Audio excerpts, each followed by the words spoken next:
Ho, ho, ho! Is this thing on? Mic check. One sleigh, two sleigh. That's right. I've got a podcast now. Stories, jokes, and some serious North Pole nonsense. Santa Has a Podcast is out now at santahasapodcast.com. Ho, ho, ho! Support American jobs while standing up for your values. OldGloryDepot.com brings you conservative pride on premium, made-in-USA gear. Don't settle. Wear your patriotism proudly. Visit OldGloryDepot.com today. I say this every election cycle, and I'll say it again. The 2024 political field was intense, so don't get left behind in 2025. If you're running for office, the first thing on your to-do list should be securing your name on the web. With a yourname.vote domain from GoDaddy.com, you'll stand out and make your mark. Don't wait. Get yours today.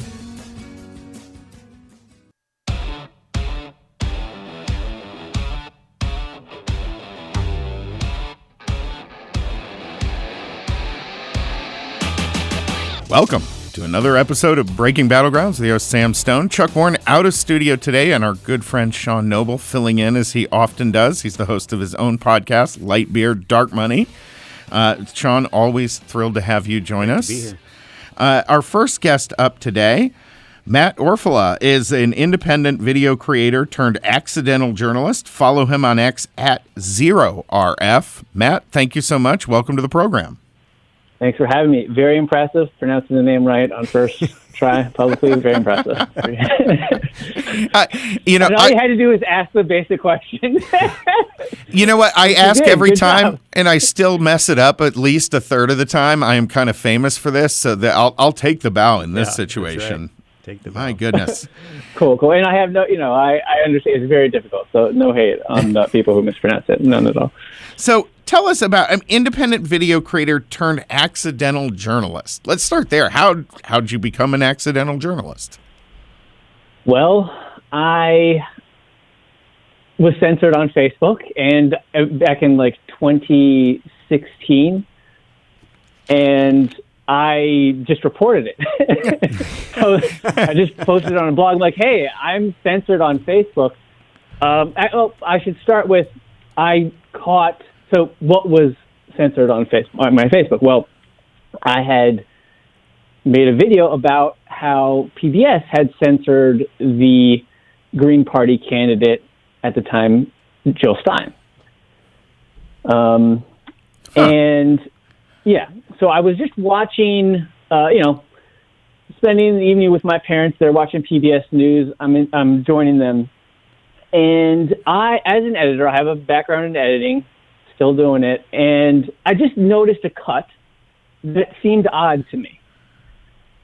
Most people, probably wouldn't think anything of it. So Most people don't even notice. Stein is talking in this video, and then you as an editor, you see a little cut in there in what she's saying. It just doesn't look natural. It just doesn't look. It looks like an odd cut to me. Now, thanks to PBS, credit to PBS, they did live stream the full interview, uncut. Right? It got completely scrambled, so I had to put it together. It was like putting together, taping together shredded paper, because it wasn't just out of sync a little bit. It was out of sync every moment. It went out of sync in a different direction. Difficult. Wow. But anyway, I put it together and found that the parts they edited out were essentially all criticism of Hillary Clinton and the Trans-Pacific Partnership, which was a big issue, right, in the 2016 election. Yeah, huge.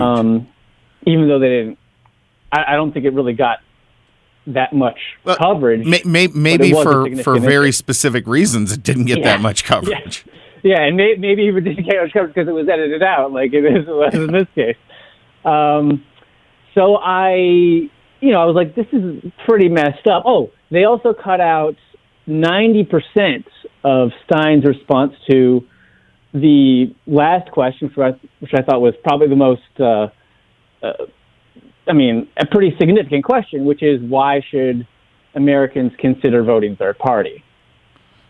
That's an important question for a third-party candidate, yeah. Yes, and they cut that out. Anyway, so I just shared put a video together showing what PBS had edited out. And then that it started going viral on Facebook. How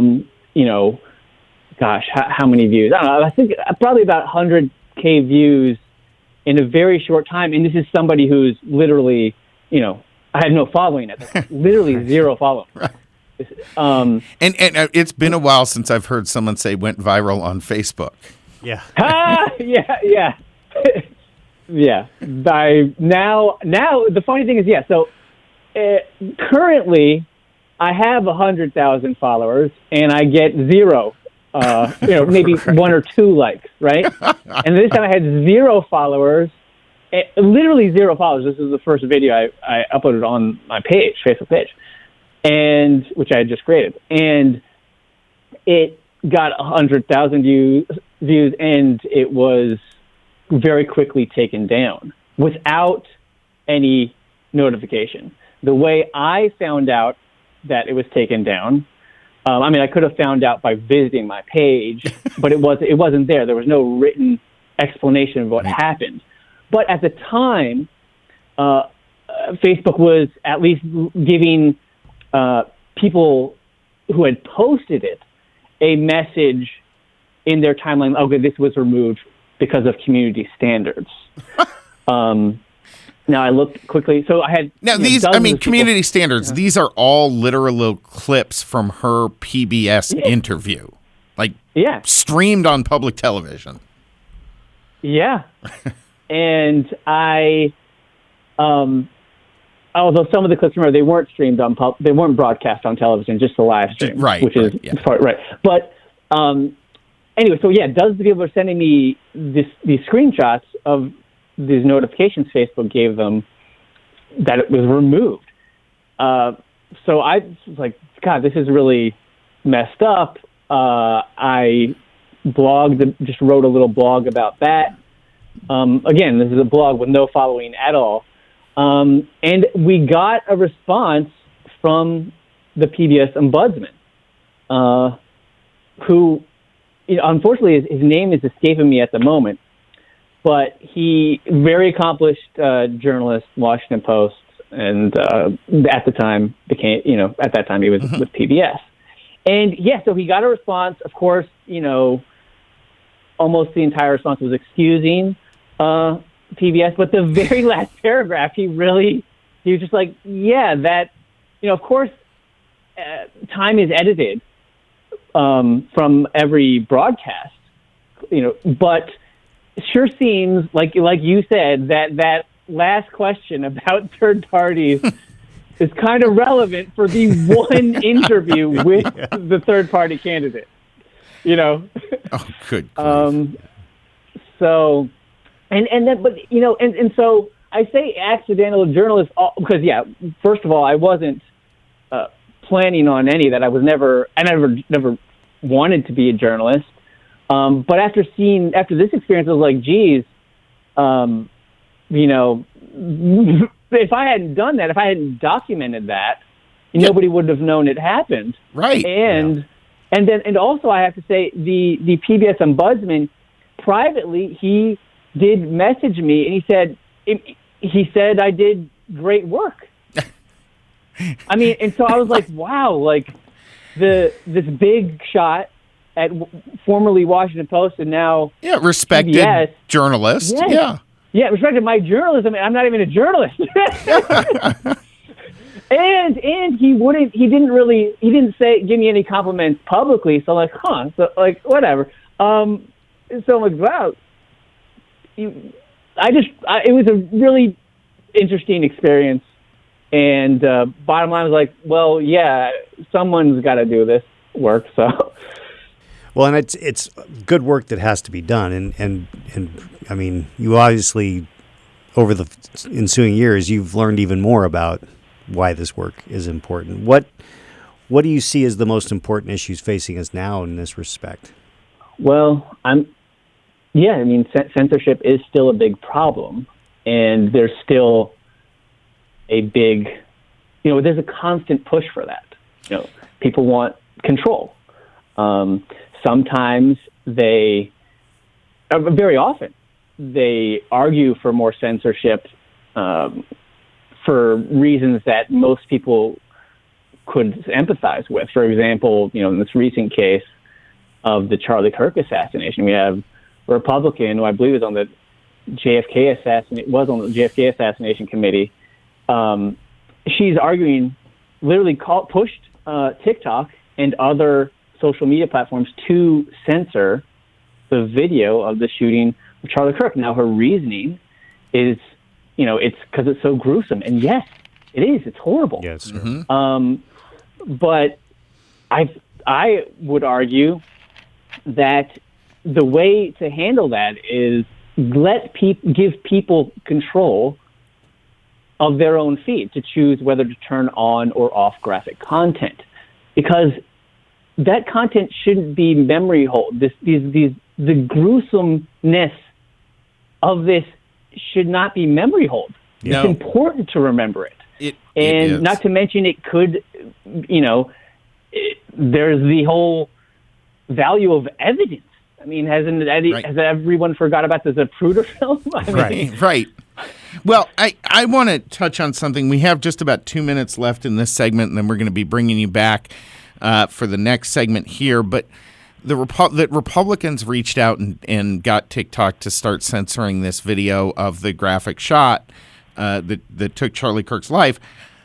I got to say, that made me incredibly uncomfortable, and I think as Republicans, people need to be very, very aware not to head down the same slippery slope that the mainstream media and others have been pushing. Like, we have to stand on the hill, I think, on this. Was that the first time you've seen an example of a Republican leader stepping up to demand that since you started doing this work? Good question. I actually recall, having it just, I was just passing the September 11th anniversary. Another example, a previous example that was fresh in my mind, was the call to censor, again, from TikTok. It was Osama bin Laden's letter to America. Yeah. Which it was his, explanation for why, the terrorists hate America, right. why they attacked us. And I mean, it's just so, again, now this isn't, the rationale is like, we can't support the terrorists. Like, but again, it's a totally disingenuous argument, because this is just by letting people see history and see, stated motivations of a violent killer, right? Yeah. That doesn't mean that people support that. Just because you support, history not being memory hold. Well, yeah, history being out in public is not.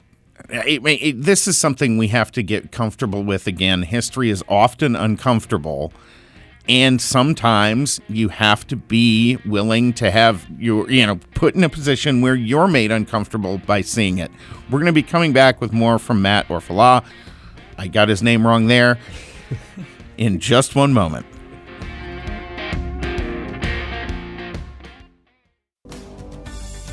All right, imagine this. You're running for president. Yes, president. What's the first thing you need? Well, besides the $1 million fundraising, you need to secure your web domain. You need your name, .vote. Easy to remember, straight to the point, and a direct link to your campaign. No, but seriously, whether you're getting out to vote or convincing people that yes, you can fix the potholes on Main Street, a .vote domain helps you stand out. It's not just a website, it's a call to action. Head over to GoDaddy.com or name.com, type in your name, .vote, and boom, you're ready to make a lasting impact. Get started today with your .vote web address.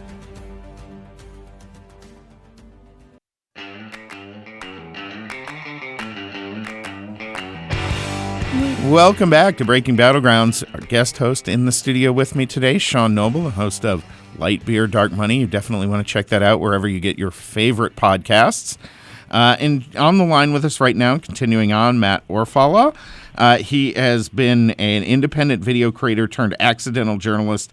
You definitely do not want to miss these segments because I think, Sean, more and more it is independent people like Matt who are stepping up and filling in the holes in the coverage we're getting from mainstream media sources. Exactly. One of the biggest examples of that, Matt, is the work you've been doing and talking about around the Kyle Rittenhouse case. You have a piece, The Tyrannical Censorship of Self-Defense. Tell us a little bit about what's going on there, because that's another situation that's very graphic, uncomfortable, but really should be seen and understood. Yes. So just, similarly to the call to how, the Charlie Kirk shooting videos are being censored, the attack against Kyle Rittenhouse, on Kyle Rittenhouse, was censored. And that just gave everybody an inaccurate view of what happened. For example, on television news, broadcast television news, they literally would cut the video and pause the video many crucial seconds before a man runs up to Rittenhouse and stomps him in the face, and another man hits him with a skateboard for the second time. So clearly, you're giving people the wrong impression. So just imagine, people are hearing the gunshots, but they're not seeing Rittenhouse being attacked as they would if they just showed the graphic content. Well, as I recall, one of the attackers had a handgun. Absolutely. Oh my goodness. And that there's so many details that were left out. In fact, it could be even 3 gunmen, actually, I counted. Oh, wow. Yes. So this is, here, Sean and I are consumers of every bit of news we can get because this is part of our job, too. But I didn't know that, Sean, did you? I didn't know there were 3. I thought it was just the one. Yeah. Well, yeah. Let me explain. So they cut, and I didn't cover this one because there's Twitter only gives you like a 25 max posts for a thread. But I wrote about and did a thread about this previously, and this concerns a Washington Post video. So in the footage, somebody fires a gun before Rosenbaum chases after Rittenhouse and is eventually shot. The identity of that gunman, it was reported as if, you hear this many shots, so as if it was not, as if it was not 2 separate people. But at that time, it was known. The man, Joshua Zeminski, had already been arrested. Wow. And yet, yeah. Big outlets didn't report this as a separate gunman, not much less identifying that gunman as Joshua Zeminski, who was a documented rioter that night. Right.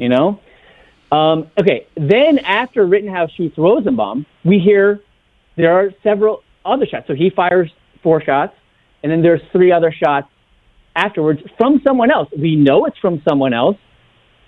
Because we can see muzzle shots behind Rittenhouse, where Rittenhouse just was. You see them 3 muzzle flashes from behind the cars. So we know it's not Zeminski, and we know it's not Rittenhouse, so it's a new gunman. Wow. And so Washington Post had the gall to title their video a forensic breakdown, a forensic investigation, and their video. So you can only see those muzzle flashes if you play the video at 60 frames a second, which was its native video rate, right? Recorded by Drew Hernandez, and which he uploaded a version of on Twitter. But in Washington Post, video, they didn't bother. I mean, that's pretty crucial stuff. So they did it they put it in a timeline that's a lower frame rate, so you couldn't even see the flashes. But what's crazy is, like, they to call this a forensic investigation. I mean, this and to mess up the frame rate like that, and to not even notice that. So without even reporting that, even if they screwed up the frame rate, like some assistant editor or something, like, for them to not notice in a forensic investigation. Okay, and this was an investigation, of course, that was promoted to the top of YouTube searches by YouTube's algorithm, which promotes what they call authoritative sources. I would assume Google as well, and it's probably a prime source for Wikipedia's coverage. Yes, absolutely. Yeah. So that's how I get. So in much of the coverage, you're losing, misrepresent it by subtracting three gunmen. It's not just one. And of course, that Washington Post video did go on to, let's see. They won awards on it, right? Like, for their coverage of that? Know. I think but my goodness. That's wild. That's just horrible. Yeah. Yeah, Matt, we have just about 2 minutes left here. I want to move. Okay. That other gunman also fires shots after Rittenhouse, shoots the skateboarder and shoots the skateboarder. Wait. So that again, it could be a fourth gunman, or it could be that third or a fourth. Do you know what I mean? So by cutting out those gunshots after. Wait a minute. Before and after the shooting. Matt, I got to stop you here. I'm going to go around the studio. Okay. Kylie, did you know any of this? No, I didn't. Sean? Nope. Jeremy? I'm giving you more. So Bakari Sellers on CNN, he literally said that the only person who fired shots that night was Kyle Rittenhouse. Now, most people know about the first shot from Joshua Zeminski. So he's saying that nobody fired a shot, even the first person shot was not Rittenhouse. But then if you add up all the gunshots, more gunshots were fired by people who were not Kyle Rittenhouse than Kyle Rittenhouse. Yeah, unbelievable. Oh my God! I mean, the fact that, well, look, Matt, we're going to have you back on here again in the future. I think this was fantastic, and we want to stay up on top of everything you're doing. Folks, you can follow him on X at 0RF. This is crazy stuff, Sean, with this type of media censorship, and it's pernicious because we knew we're informed listeners, we're informed consumers of the news, and no one here even knew these facts. Matt Orfalea, thank you so much for joining us. We really appreciate having you on the program. Folks, stay tuned. We've got more coming up today. We have Noah Rothman, our next guest up, senior writer at National Review. Stay tuned for that. And if you're not already, go to breakingbattlegrounds.vote. Get signed up for the podcast. You don't want to miss it. We're coming right back.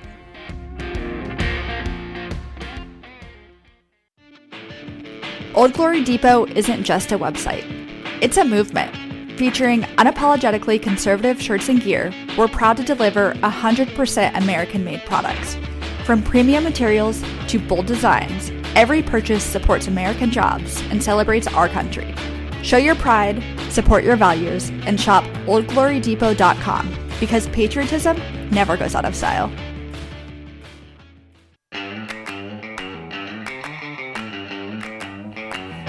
All right, welcome back to Breaking Battlegrounds with your host, Sam Stone. Chuck Warren out of studio today, so we've got our good friend Sean Noble in here. Sean, how do people follow your podcast, Light Beer, Dark Money? Light Beer, Still Dark my Money. favorite name in podcasting. Such a great name, isn't it? I wish I could take credit for it, but I can't. Anywhere you listen to podcasts, Light Beer, Dark Money, you can also go to lightbeerdarkmoney.com. Very nice, very nice. I really want to thank Matt Orfalea. I'm going to get his name right 2 out of 3 times today. That's better than average for me. This stuff it's really, this type of censorship is really pernicious because it's not like they're pretending. It's not the old Soviet version, which just says this did not happen. Right. Right. It's this very deceptive editing of this so that the average person across this country talking about the Kyle Rittenhouse story would have said there was one gunman and it was Kyle Rittenhouse. Right. You pointed out we did know, if you followed it carefully and you saw conservative media, that there was at least one other person.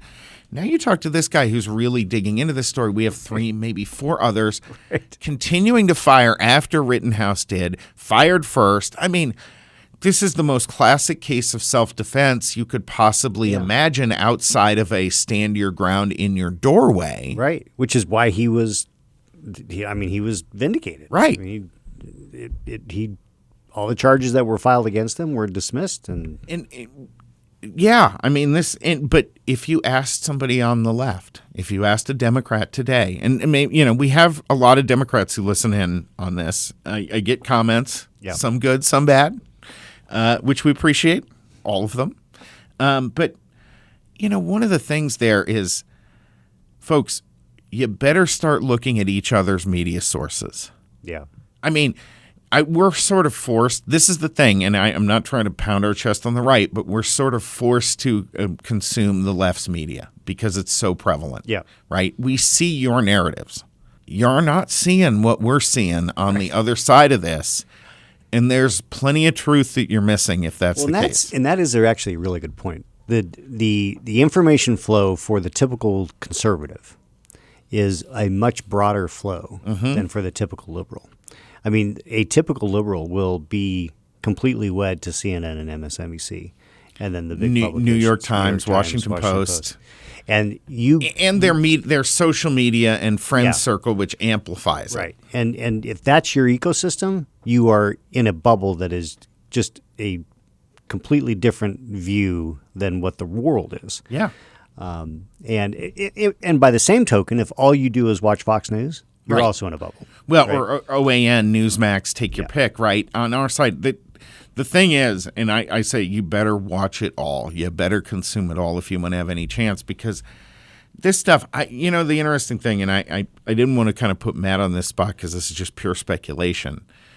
I don't think that there is quite as much coordination with this stuff on the left as we sometimes accuse them of on the right. Right. But I think there's this much groupthink. 100%. Right? It is a mentality. That it appears to be this incredibly coordinated media effort. But what's really going on is they've all been trained to think the same way. Yeah. I mean, we as conservatives, we value individuality. Right. Right. And so when we see something that is so much the same, we think, oh, there must be somebody that puts out a memo every day and says, these are the talking points. Right. That's not the case. They just actually all believe that. I think in limited circumstance, like from what Media Matters sends, there are things. So that's where you get these clips of all the news people starting their broadcast the same way. Right. I do think there is some of that, but I think they're also just cribbing off each other's notes. Someone sees the tweet and then they all start going on it and they're all sharing it. Yeah. We also do know, it came to light, there is some like Slack channel for like 1,200 liberal journalists out there that they're all coordinating through. So there is some of that going on. Right. We have just a couple of minutes left here before we bring on Noah Rothman. We were going to have a former Navy SEAL, Brandon Webb, join us. Unfortunately, he's out of the country right now, as often is the case with our current and former operators of that type. That's right. We didn't get a chance. We were going to have him analyze the shot that took Charlie Kirk's life. Yeah. And, there's a lot of speculation out there about what happened. We have news this morning. Obviously, we tape on a Friday that they potentially have the suspect now after a couple of sort of false alerts. Right. 22-year-old kid used a bolt-action 30-06. That is a 200 yards. It's a relatively easy shot if you've been. I mean, that is a gun that you use to shoot elk. It's a large caliber, high-powered rifle, and it was evident the fact that he used a bolt action. He had no intention of a mass shooting. He had one specific target in mind, and he knew he was going to get it on the one shot, because at 200 yards with someone sitting still, it's not that difficult. Not going to miss. No, unfortunately. Horrific week in that regard, folks. We're coming back with more here on Breaking Battlegrounds in just a moment.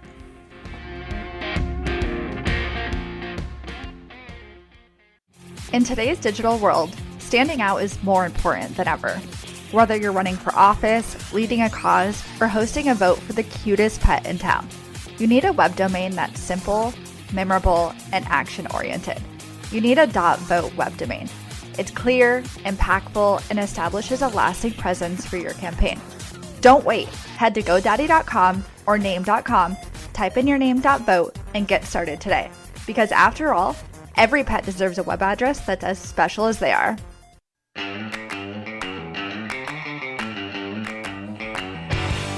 Welcome back to Breaking Battlegrounds. Our next guest up today, Noah Rothman, senior writer at National Review. He is the author of The Rise of the New Puritans, fighting back against Rise of the New Puritans and fighting back against progressives' war on fun and unjust, social justice, and the unmaking of America. I think, Kiley, we were actually messing up those book titles on Noah. We have to get that sorted a little bit. Noah Rothman, thank you so much for joining us once again. My pleasure. Thank you for having me. There's been kind of, obviously, with everything that's happened in the news the last few days, something that I've kind of been following that flew under the radar. The reason we reached out to have you on the program is there seems to be sort of a lot of churning in the conflict with Ukraine between Poland and Russia right now. We've heard about Russian drones striking or ending up somehow on Polish soil. Ukraine has announced that they are going to be having some munitions factories operating directly in Poland. So can you give us a little bit of more information? What's going on there? Why is Poland, or are they taking the lead now for the West in the engagement with Ukraine and Russia? Well, taking the lead is a subjective assessment. But certainly the nations on the NATO frontier with Russia, the Baltic states and Poland in particular, but also Romania and Bulgaria, have deep investments in the outcome of the Ukraine conflict, and all of them spend more on defense in terms of equivalent to GDP than Western Europe. Not the United States, but close, and in Poland's case, more than the United States.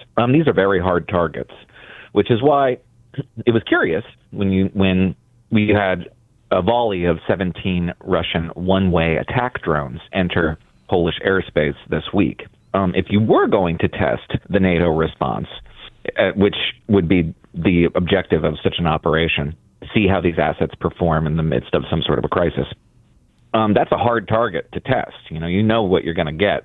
But there is a logic there. If you were going to see how assets respond to an incursion, a Russian armed incursion, you would go where the assets are, and they're in Poland. And that's what they saw.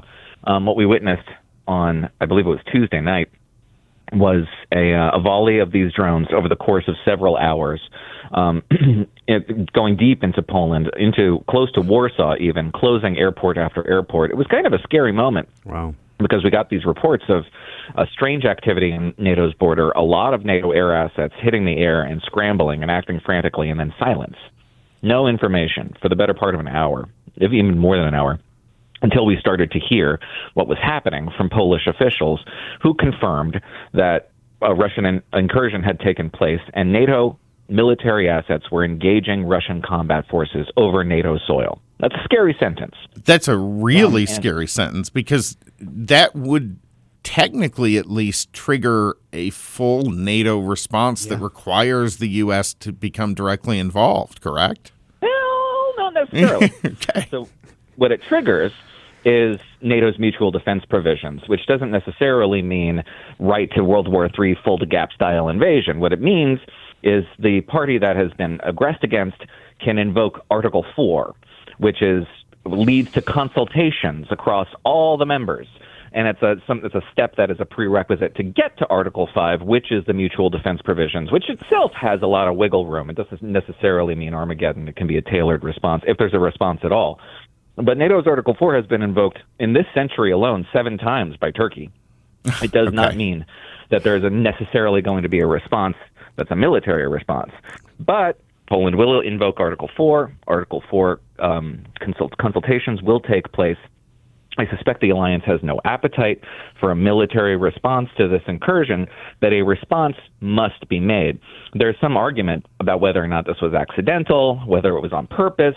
And, there's people are saying, well, how could it possibly be accidental? This took place over hours involving 19 drones launched from multiple locations.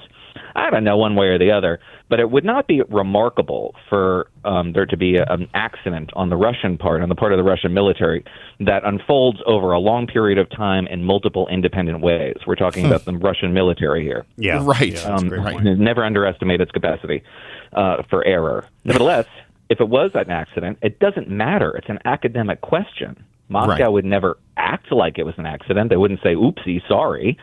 And NATO can't afford to treat it like an accident. So it doesn't even matter whether it was or not. And frankly, everybody in the region now says it was deliberate, designed to test NATO's response.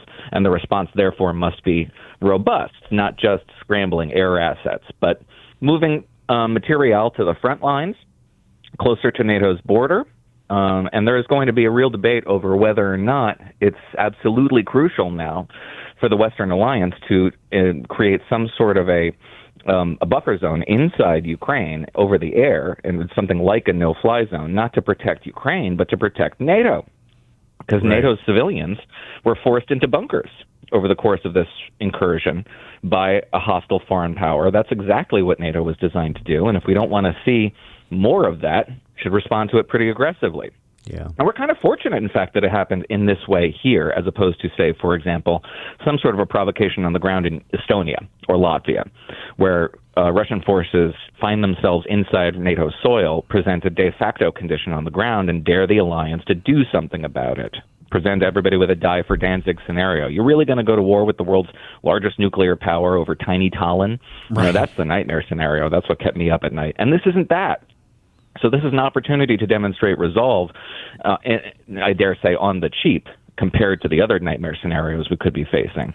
And it would be lovely if we saw some kind of a real debate around what that would mean. And that could mean shoring up Western Ukraine. It's always going to be a possibility that if Ukraine lost this war, that it would destabilize the NATO frontier, and NATO would have to take ownership of that. And if the United States doesn't lead that effort, then all those states we were talking about on the frontier that are really nervous, spend a lot of money on their defense for good reason, might take matters into their own hands. And that's another scary scenario. Mm-hmm. Washington's job number one is to keep all these 33 member states all rowing in the same direction, and that's a huge chore. And if Paris and Berlin and London and Washington start look weak-kneed, then Warsaw and Tallinn and Riga and half a dozen other states on the frontier will take their measures into their own hands, which introduces infinite number of variables, more chance for conflagration. It's just a harder situation. So responding in a concerted and unified fashion with resolve commensurate with the nature of the threat is job number one. I haven't heard people talking about a no-fly zone before, and that's, I think, really intriguing. Is there a concern that if the U.S. were to attempt to establish a no-fly zone, it's obviously worked very effectively for us in the past, given our air dominance. Is there a concern about putting our fourth and fifth generation technologies up in a theater with drones that may result in the loss and handing of those technologies to the Russians? Oh, yeah, that's a huge concern. It has not been the foremost concern. We had a big debate about the prospect of a no-fly zone over Ukraine at the outset of the second invasion of Ukraine in February 2022. And it didn't last very long. The notion was not palatable to Western interests, particularly those in the United States, that shot it down. And it hasn't really had been a live debate over this issue since. I think this incursion does reignite it. It certainly lights a fire under it in Eastern Europe, Central Europe, perhaps not so much in Western Europe, and definitely not in North America. The concern is not that our technology will be shot down and find its way into Russian hands. I don't think we would be operating over the places in Ukraine. NATO, would be operating in areas of Ukraine that are occupied by Russians. They would be operating over Western Ukraine, which is deep inside Ukrainian-held territory. The concern is that you end up having NATO casualties casualties or fatalities as a result of Russian hostile action, at which point you could have this spiraling political dynamic in which NATO feels like it is compelled to respond commensurately, and then Russia feels like it is compelled to respond commensurately, and you have an escalating, perhaps even cascading series of reprisals, and nobody knows where that ends. That is the nightmare scenario that has kept, and it is a little exaggerated perhaps, but it is one that it's the argument that won the day and prevented the establishment of something like a Western manned no-fly zone over Western Ukraine. But if the question is, Russia is going to attack NATO assets and terrorize NATO civilians, what are you going to do about it? It becomes far less hypothetical than the debate we had in 2022, 2023. So I'm curious to see how that unfolds. Right now, it's sotto voce. It's muted. It was just something that came up in the conversation on Tuesday night amid the chaos and sort of disappeared. But I don't suspect that conversation is over. One other piece you actually, I think, on a show we're talking about this, but does Russia want more violence in the U.S.? It seems like we're fighting sort of a two-front war right now in that we have to make pretty dramatic technological advances to stay in front, and we're realizing that maybe a little bit late. But at the same time, we're also fighting sort of a rear guard war that is built around people stirring conflict within this country and being able to use the free speech that we do have and should maintain to weaken us from within. Is that a major concern, or is that a major program that the Russians, Chinese, and others are running right now? Yes, and they have since the Cold War. None of this is new. During the Cold War, the Soviet Union agitated within the United States, exacerbated class tensions within the United States, had demonstrable operational contacts with, for example, black liberation movements during the late 1960s, early 1970s, during a profound campaign of violence, most of which was conducted by quasi-revolutionaries, some of whom had contacts with the Soviet Union, Cuban intelligence, what have you. Yes, they were agitated directly by the USSR with the design of fomenting domestic disunion that advances Moscow's interests. Moscow has never abandoned that project, with the potential, well, I should say, with an interlude in the late 1990s and early 2000s. But it has begun again in earnest. The thing is that its efforts are pretty ham-fisted, and you'll find that foreigners, observers of American politics abroad who are not necessarily Washington hands. They don't run the Washington desk. They don't necessarily have a really firm grasp of American politics. So it's kind of sloppy. And that's kind of what we saw, I would think, during the 2016 election, in which very few, save those who are unacquainted with the documents and the literature around it, would concede that Moscow had a very active effort to destabilize that election, to interfere with American politics. But the way they did it was really sloppy. I mean, with Facebook memes that were supposed to, we had congressional hearings on these memes that were supposed to have turned the election, and it was like Satan and Jesus arm wrestling over the future of America, and like Bernie Sanders having a six-pack.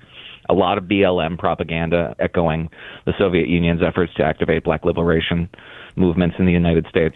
But all of it was amateurish.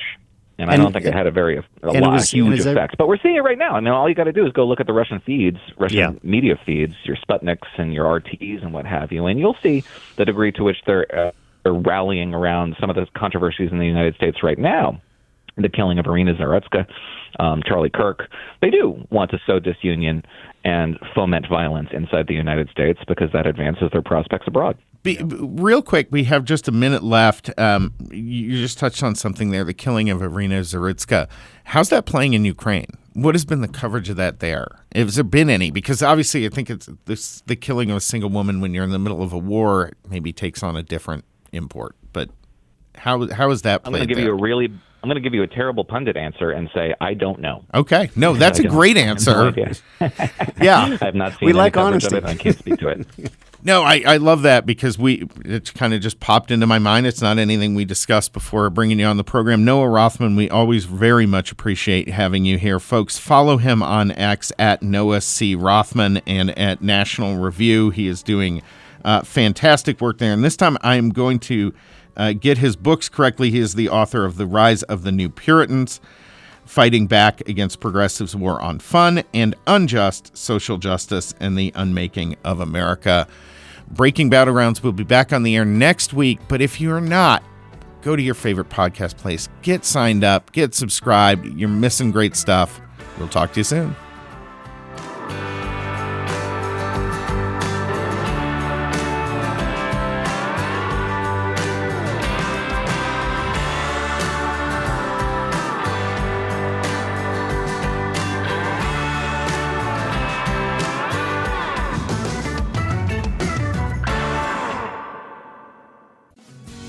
I say this every election cycle, and I'll say it again.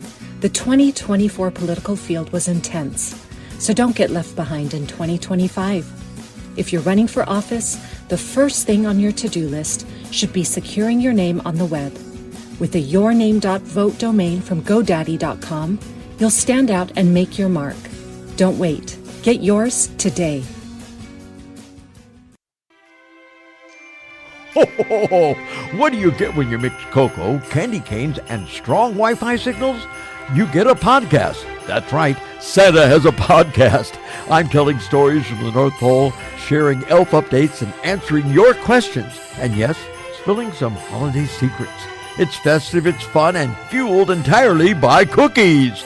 Tune in wherever you get your podcast. It's Santa has a podcast. Just press play.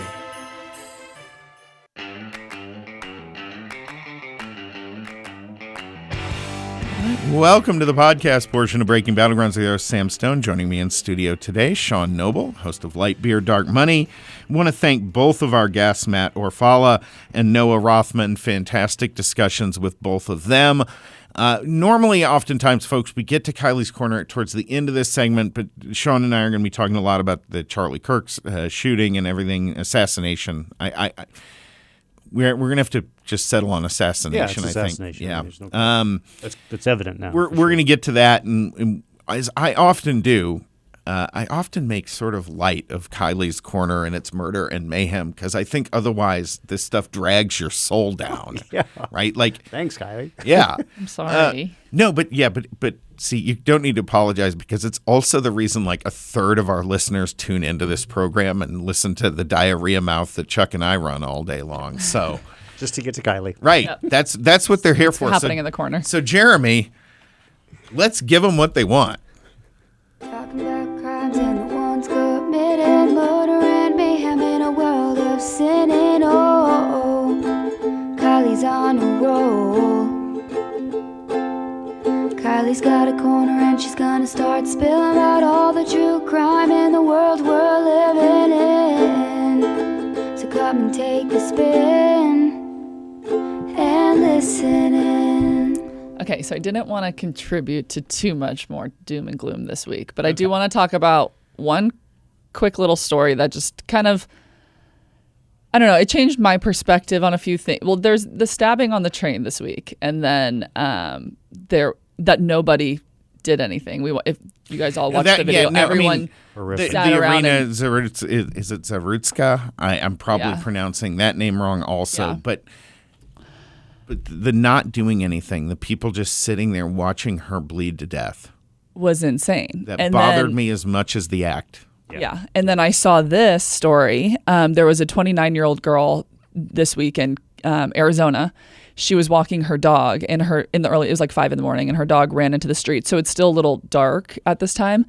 And a car hit her dog and then drove off, and she ran into the street to then like console her dog and cry over her dog because her parents had said how much she loves her dog, when another car came by, hit her, and also drove off. Oh, my God. Oh, geez. So in the span of 1 minute, there were 2 hit and runs that killed 2 people, a dog and a person, and did not stop, which is just insane to me that 2 of those types of people were driving on the road at the same time and did that. It's insane. It didn't stop to help either one of them. I'm going to say something a little controversial on this one. The dog in particular, right? People hit and run on humans and then run because they know they're in big trouble, right? But you ran over a dog that got loose you're actually not legally. Yeah. I mean, you're not facing any legal problems. You can stop. Yeah. Arizona has a lot of people who are not here legally. Mm-hmm.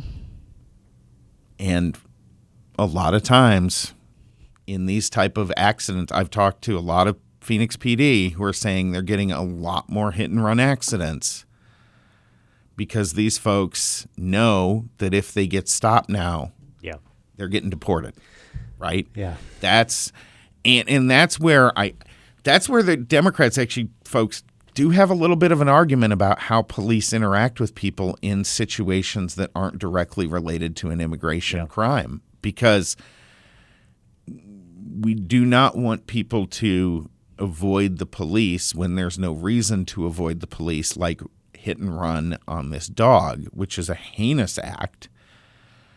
Bad things happen. I once did hit a dog. It was one of the worst days. My experience. You feel horrific, but the dog dashed out right in front of me and right under the tires. And what the heck are you going to do? But driving off, and then this girl gets hit behind it, and they drive off. Yeah, like, have some frickin' humanity, people. Right. An accident, like, by the way, hitting a person in the road who's out there for their dog, you might not have actually committed a crime either. If it's a dark street, if it's early morning, they're, like down in the road, you're not impaired. That's a really you actually have really limited legal risk in that situation, and yet this person killed somebody and still drove off. Mm-hmm. But okay. That was, I just had to touch on that a little bit. Sorry, I'm venting a little bit about this one. I get it. This stuff is like, it's heavy. It's a heavy week. Well, it's not only heavy, but like, pardon me. Thank God we're on the podcast, so I can say that. Where the fuck is our humanity? Yeah, I mean that's the thing. It really does speak to a crisis of humanity. Yeah. Yeah.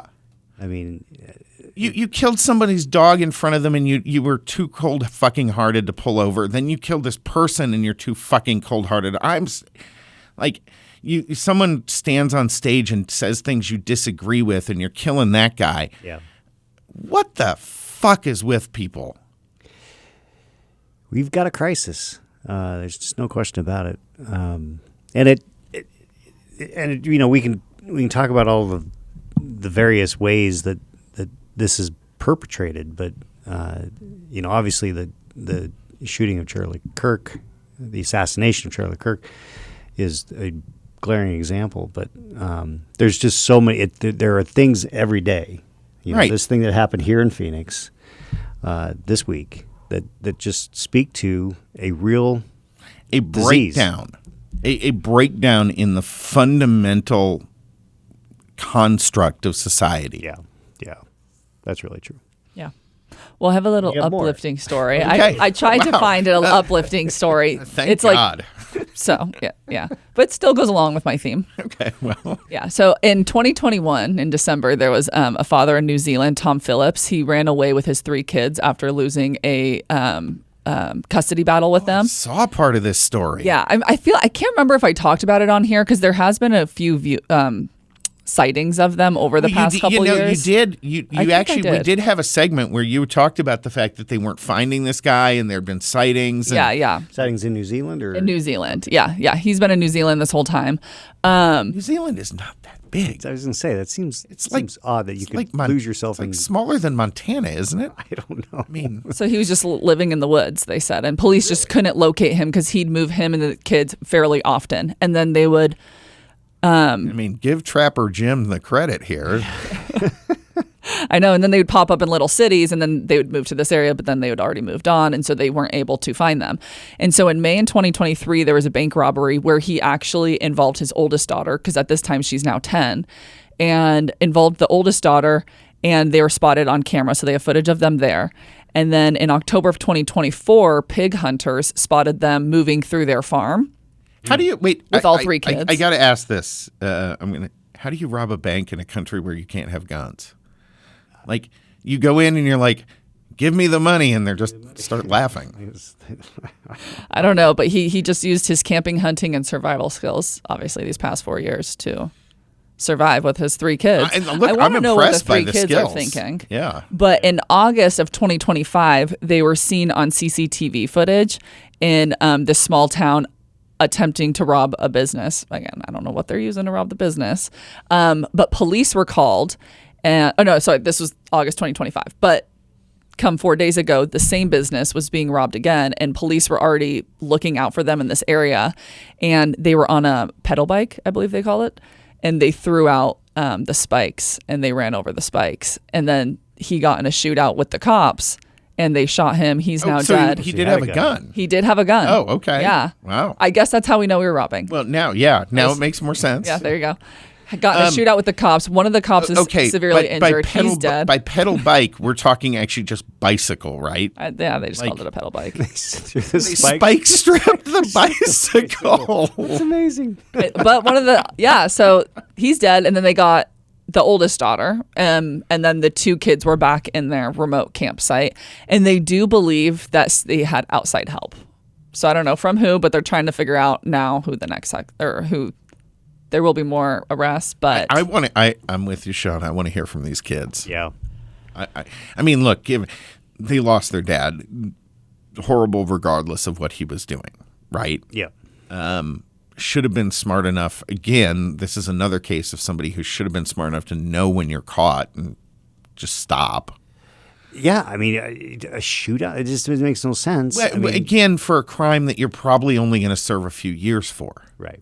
Just not being a very good father. No. I mean, obviously taking your kids right after you lose a custody battle. I mean, they did survive in the woods for 4 years, so he really did love them. You know? No, that's what I'm saying. Yeah, he's very passionate about them. His choice took him away from them forever because he chose to True, yes. get in a shootout with police.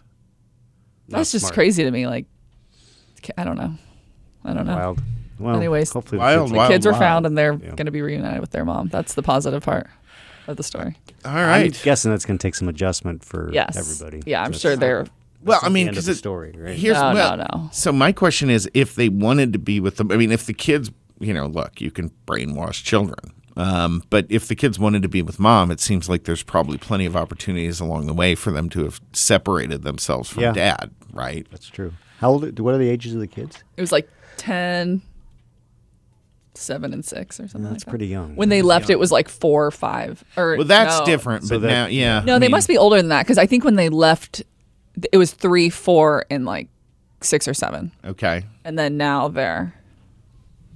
So the 2 younger would stay behind. The one just got old enough to join the robberies. Wild. Oldest.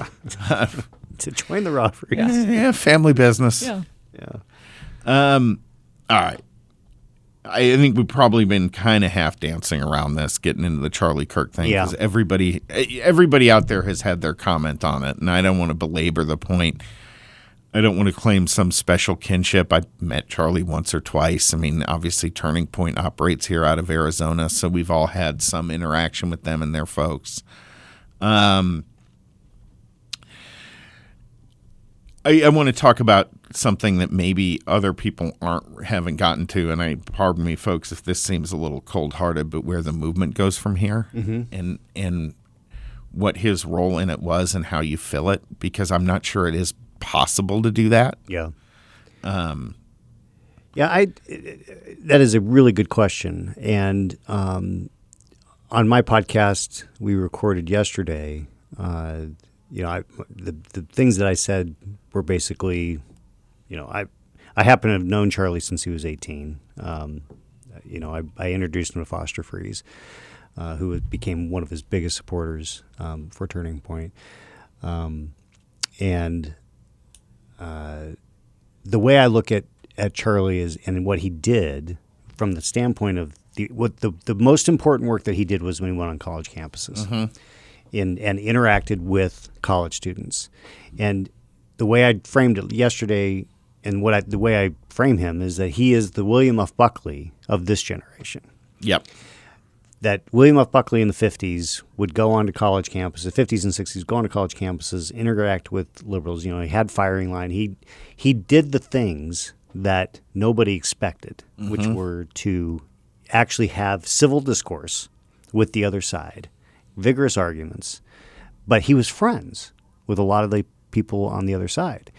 Gore Vidal, those kinds of things. And, they had strong words. Sure. And Charlie's example was very similar in that he would go to a college campus. He never yelled. He never was rude. He had strong words at times. And he didn't leave his opinions behind. Right. Right? He didn't get pushed around. He allowed liberals to voice their opinion, and they'd have a conversation. And sometimes people would storm. He never stormed off. He never cut it off. He would go. He would talk as long as you wanted. Right. And the thing that I feel like is the uncomfortable truth for our side is in the wake of his assassination, there are too many people saying, "This is war. I'm ready for civil war. You've woken the beast." Think language that is not helpful. Yes, I've been disgusted by the people who have celebrated his death, but the reaction to that should be compassion and love and prayer, because clearly they have their opinions, and the one thing that Charlie was a Christian, and he was a firm believer. And if you're a firm believer and you believe that Jesus Christ is your Savior, you have no choice but to say, love your enemy. And, pray for those that despise you. There was a great story, actually, I was reading last night about and I'm blanking on who it was, a fairly famous TV baseball broadcaster. He was doing the studio outro from a game, and the producer told him, you're going to have 6 minutes, blah, blah, blah. And it gets to the end of the show, and she, speaks into his ear, "Sorry, you only have 2 minutes." And so his whole thing gets thrown. He's young and early in his career, and so he cuts it down. He kind of bobbles through it, gets it done out of 2 minutes, gets up, and lights her on fire, right? I mean, just rips her up one side and down the other. And then spent 30 years reflecting and feeling very poorly about what he had done, but never ran into her, didn't really even know her name. And finally, she ended up working at ESPN, where he was at the time. And he saw her and recognized her and came up to her and said, look, I know this is 30 years too late. You have no idea how sorry I am about this and what I said. And you could see this was what got him. It was a great interview because he said, she turned to me and said, "It's okay.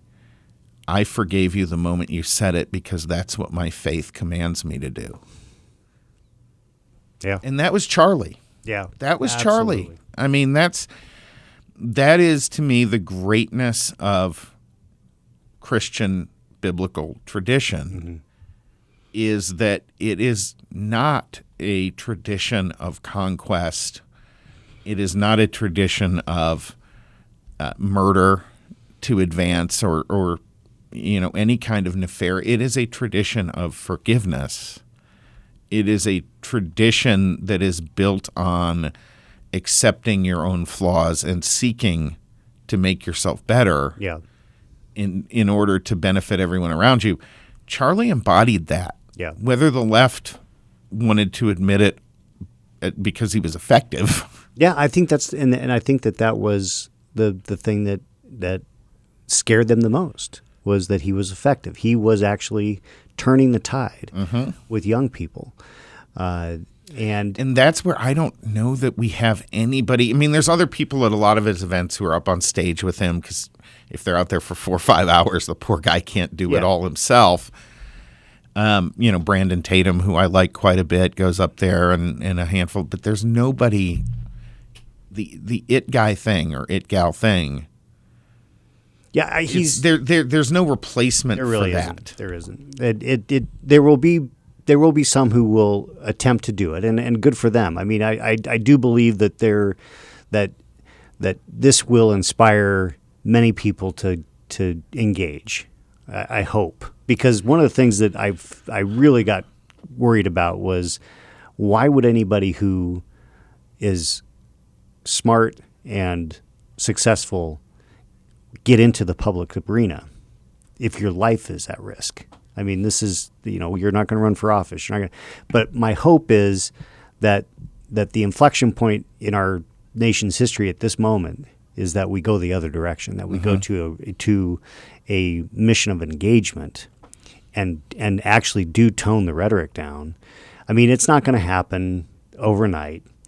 We're still going to have people on the left that are hateful and murderous. We're still going to have people on the right who are hateful and want to retaliate. And, my biggest fear right now is that some right-winger is going to take it upon themselves to say, I'm going to, revenge. I'm going to even the score. Yeah, I'm going to avenge the death of Charlie Kirk. I pray that does not happen. Yeah. I mean, 100%.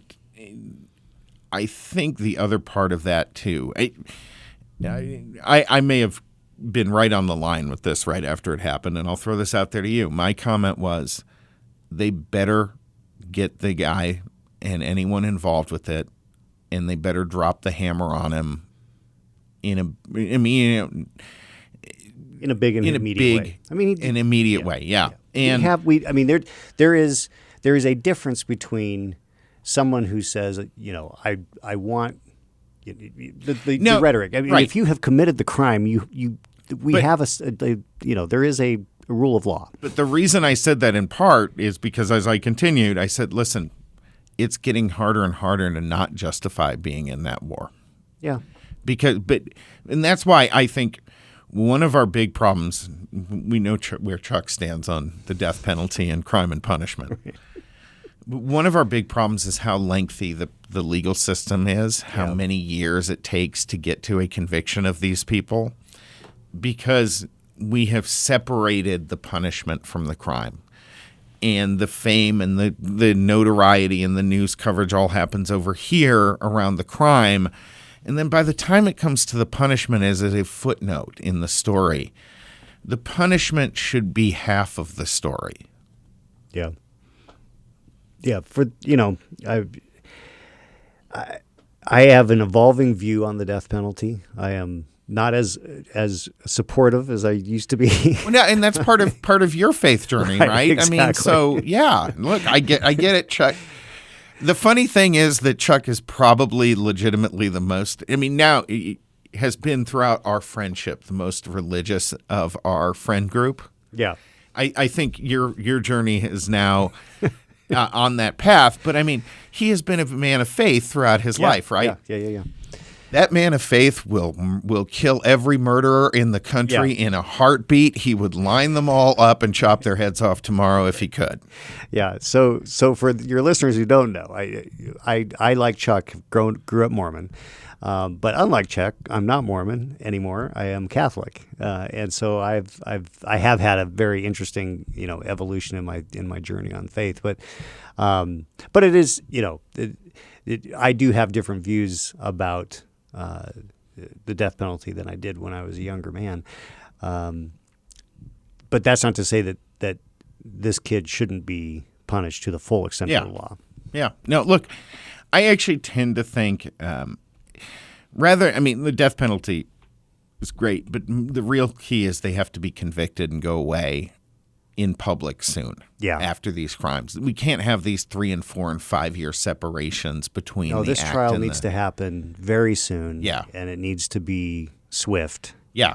There's, obviously I don't think there's a lot of doubt at this point if this kid had confessed it. I mean, confessed it to his dad, who's a cop who turned him in. Yeah. I mean, took him into custody and turned him in. That is, and a lot of internet chit chat on Discord.